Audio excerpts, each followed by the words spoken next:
المشاهدون الأكارم، سعدتم مساء أينما كنتم بكل خير. نشرة الأخبار نقدمها لكم من تلفزيون الدولة إريتريا، نستهلها كالعادة بأهم وأبرز العناوين.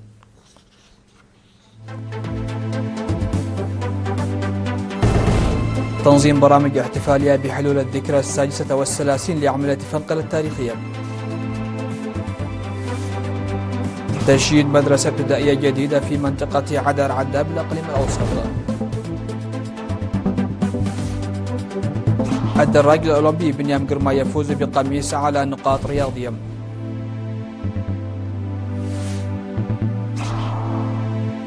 أستراليا واندونيسيا توقعان معاهدة أمنية جديدة.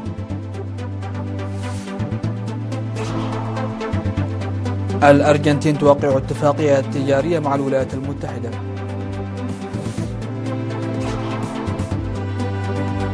ومقتل 18 شخصا في انفجار بمنجم فحم في الهند. أهلا بكم إلى تفاصيل النشرة. سيقام الاحتفال الرسمي بالذكرى السادسة والثلاثين لعملية فنقل التاريخية في الفترة من 13 وحتى 15 من فبراير الجاري تحت شعار بطولات فنقل للأجيال. وأكدت رئيسة لجنة تنسيق الاحتفالات في إقليم شمال البحر الأحمر السيدة زينب عمر أنه تم إجراء الاستعدادات اللازمة للاحتفال بالذكرى السادسة والثلاثين لعملية فنقل، وأن بعض البرامج قد بدأت بالفعل. وأضافت أنه قيم أسبوع شباب إقليم شمال البحر الأحمر في الفترة من 18 وحتى 31 من يناير المنصرم، كما أقيمت أنشطة وحملات للإصحاح البيئي ونظافة مدينة مصوعة في 31 من يناير كجزء من الاحتفالات، بالإضافة إلى إقامة منافسات رياضية مثل كرة القدم وركوب الدراجات التي تنظمها الاتحادات الإقليمية والوطنية. وذكرت أنه سيتنافس هذا العام رياضيون من 5 دول، وهي إريتريا وجنوب السودان وأوغندا وتنزانيا وكينيا، في سباق نصف ماراثون شرق إفريقيا الذي ينظمه الاتحاد الوطني لألعاب القوى الإريتري سنويا، إلى جانب مباريات كرة القدم الشاطئية بين الأقاليم ال6 ومسابقات السباحة والتجديف والمعارض والسيمينارات والتنافس على جوائز فنقل المختلفة حسب الفئات والمنافسات، وكذلك برامج ترفيهية للأطفال والاستمتاع بالموارد البحرية، كلها جزء من البرامج المنتظمة بذكرى هذا العام لعملية فنقل الإعجازية. وأشارت أيضا إلى أنه ستكون هناك فعاليات فنية وأسواق شعبية وعروض ثقافية والقيم أهلية ضمن الفعاليات بالاحتفال.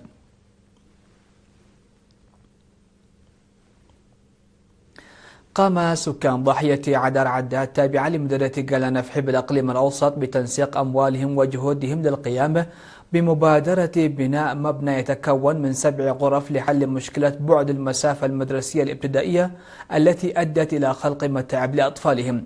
وأفاد المشرف على أعمال البناء المهندس تسفى مريم تولدي أن المدرسة تضم 5 فصول دراسية ومكتبين لأغراض إدارية، بالإضافة إلى خزان المياه بسعة 100 برميل وسور ومرافق لازمة لها، مشيدا بالدعم المادي التي تقدمه مؤسسة مشاريع الدهلم. وأوضح مدير إدارة ضاحية عدار عداء السيد بوخري جبردنجل أن المدرسة القديمة التي ظلت تقدم الخدمات التعليمية لأبناء القرية تأسست قبل 60 عاما وتقع بعيدا عن القرية، وأنهم أخذوا زمام المبادرة لحل هذه المشكلة. وأضاف مسؤول الخدمات التعليمية بالمديرية الأستاذ دانيال سلمون ومديرة المدرسة الأستاذة فري ويني هايلم أن المدرسة القديمة تبعد 3 كيلومترات عن القرية، مما أثر ذلك سلبا على فعالية عملية التعليم والتعلم، مشيرين إلى أنه من المتوقع التوصل إلى حل جذري مع اكتمال بناء المدرسة الجديدة. تقع إدارة ضاحية عدار عداء على بعد 23 كيلومترا جنوب العاصمة أسمر، ويبلغ عدد سكانها حوالي 900 نسمة. يقدم بنك الدم الوطني وجمعية المتبرعين بالدم مساهمة فعالة في الجهود المبذولة لزيادة عدد المتبرعين بالدم والمتطوعين في الإقليم الأوسط. وأفاد مسؤول خدمات التبرع بالدم السيد محاري أبراهام أن موظفي مستشفى أروتا الوطني المرجعي وموظفي شركة سكن للإنشاءات وشركة أسمر للخياطة العسكرية تبرعوا بالدم في الفترة من 2 وحتى 7 من فبراير الجاري. وخلال الأيام المذكورة تبرع أعضاء مستشفى أروتا الوطني المرجعي ب34 وحدة دم، وأعضاء شركة سكن للإنشاءات ب55 وحدة دم، وأعضاء شركة أسمر للخياطة العسكرية ب140 وحدة دم، ليصبح المجموعة 229 وحدة دم. وأضاف عضو الجمعية الوطنية للمتبرعين بالدم السيد ياسين عبد الله أن عدد المتبرعين يتزايد بفضل الأنشطة التي يتم تنفيذها بالتنسيق مع جميع المؤسسات الحكومية والشركاء الآخرين.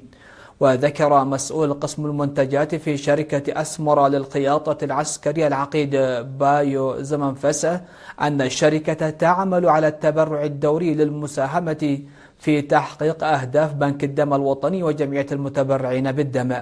أعرب المتبرعون لوكالة إيرينا عن رضاهم بالمشاركة في مثل هذا البرنامج التطوعي الذي يلعب دورا حاسما في إنقاذ الأرواح، وحث كل مواطن على التبرع بالدم نظرا إلى فوائده الصحية والمعنوية على حد سواء.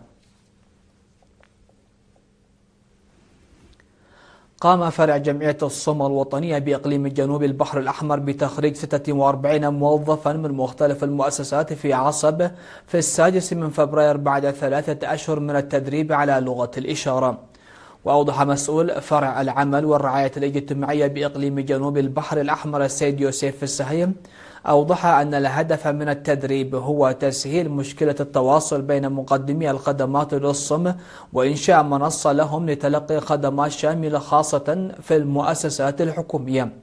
وأفاد مسؤول فرع الجمعية بالإقليم السيد قلاب ولد مريم أن التدريب تم إجراءه للمرة الثانية على مستوى الفرع كجزء من الجهود المبذولة لتحرير الصم من العزلة الاجتماعية.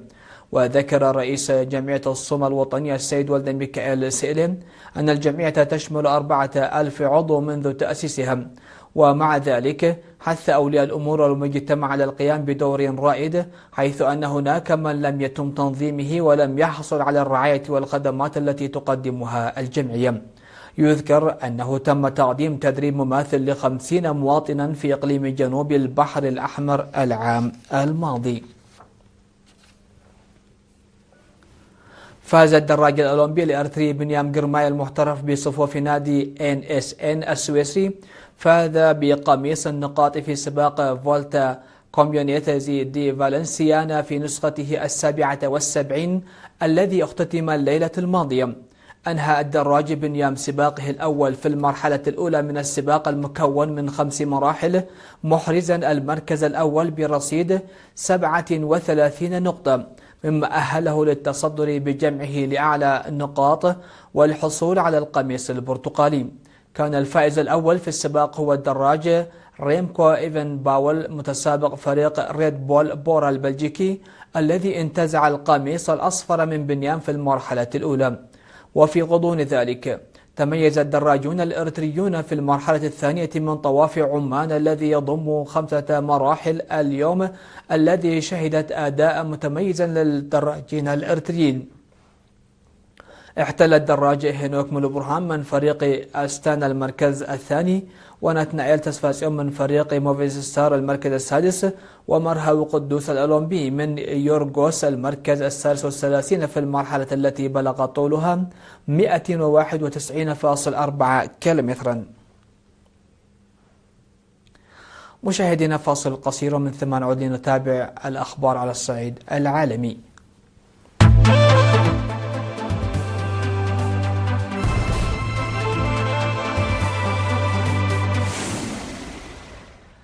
أهلا بكم. وقعت أستراليا واندونيسيا معاهدة أمنية لتعزيز التعاون المشترك بين الدولتين وإفساح المجال أمام إنشاء مرافق عسكرية جديدة في الأرخبيل الواقع في جنوب شرق آسيا. ونقلت وكالة فرانس بريس عن رئيس الوزراء الأسترالي أنتوني ألبانيزي قوله بعد توقيع المعاهدة في جاكرتا إن هذه الخطوة ستعزز مبادرات الدفاع المشترك بين البلدين، كما ستدعم أستراليا بموجبها بناء منشآت تدريب عسكرية لتعزيز قدرات إندونيسيا على إجراء مناورات مشتركة.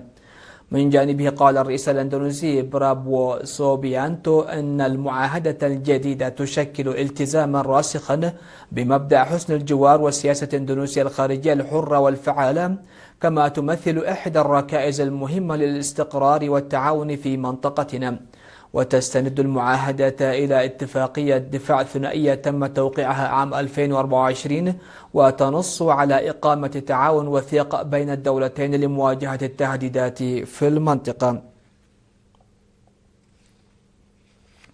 أعلنت الأرجنتين توقيعها اتفاقية تجارية واستثمارية مع الولايات المتحدة تفتح بموجبها أسواقها أمام المنتجات الأمريكية مقابل تخفيف الرسوم الجمركية على بعض الصادرات الأرجنتينية. وكانت الأرجنتين واحدة من 4 دول في أمريكا الجنوبية والوسطى إلى جانب الإكوادور وغواتمالا والسلفادور أبرمت اتفاقات مع واشنطن في نوفمبر مقابل تخفيض الرسوم الجمركية على صادراتها. وقالت إدارة الرئيس الأمريكي دونالد ترامب إن هذه الاتفاقات ستسهم في خفض فواتير البقالة للأمريكيين من خلال خفض أسعار البن والكاكاو والموز وغيرها من السلع.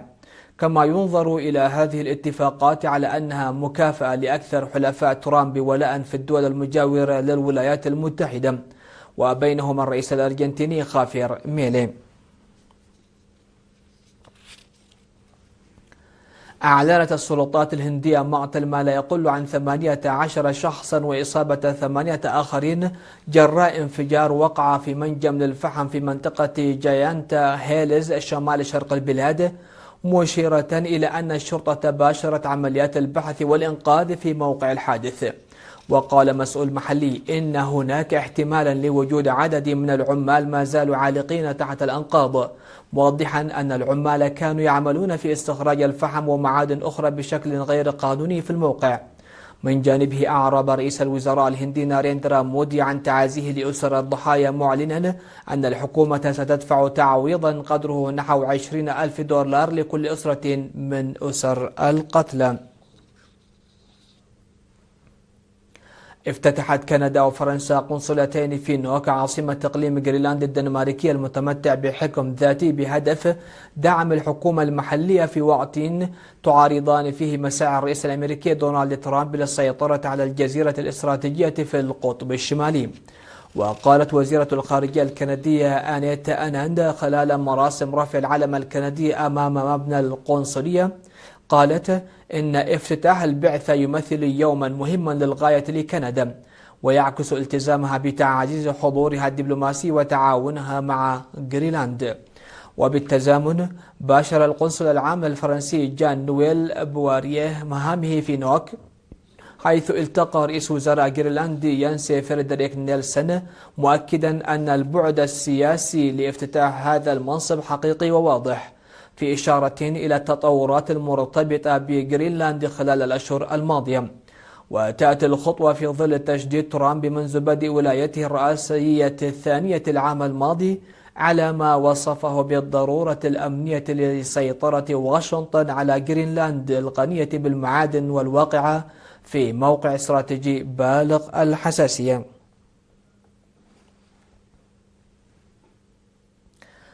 مشاهدينا، نختم نشرة هذا المساء بالتذكير أهم ما جاء فيها.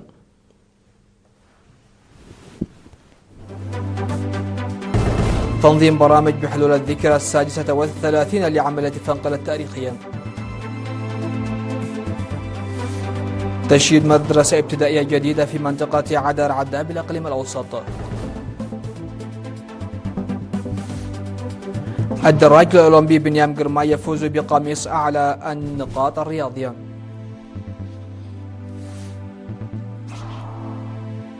أستراليا واندونيسيا توقعان معاهدة أمنية جديدة. الأرجنتين توقع اتفاقية تجارية مع الولايات المتحدة.